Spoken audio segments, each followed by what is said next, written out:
नाज़रीन, हैदराबाद में बिजली जी लोड शेडिंग जो अज़ाब वधी वियो आहे। हुकूमत लोड शेडिंग ख़त्म करण जा वाइदा त कया, पर उन ते को बि अमल न थियो आहे।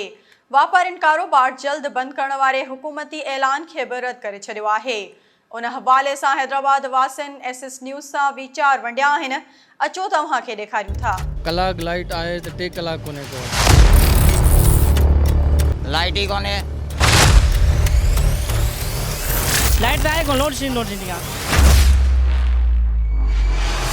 कलाक लाइट आहे त 2 कलाक कोन्हे को। हींअर बि तव्हां ॾिसो, असांजूं मशीनूं वग़ैरह सभु कैमरामैन असांखे ॾेखारे सभु जेको आहे सो मशीनूं वग़ैरह असांजूं बंदि पियूं आहिनि। तमामु घणी लोड शेडिंग आहे हिते, हद खां वधीक जेतिरी चइजे।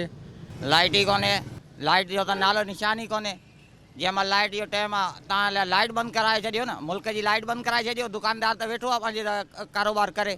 हुकूमत ऐलान त कयो, पर कमी जो को बि इंतज़ाम नथो अचे। ठीकु आहे न, उन खां बहितर वधीक थी वई आहे लोड शेडिंग।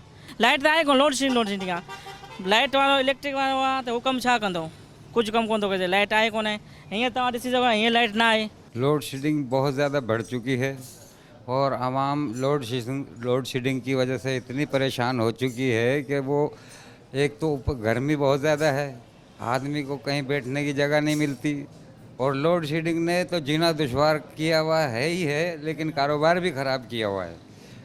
लाइट नहीं मिलेगी तो कारोबार कैसे चलेगा?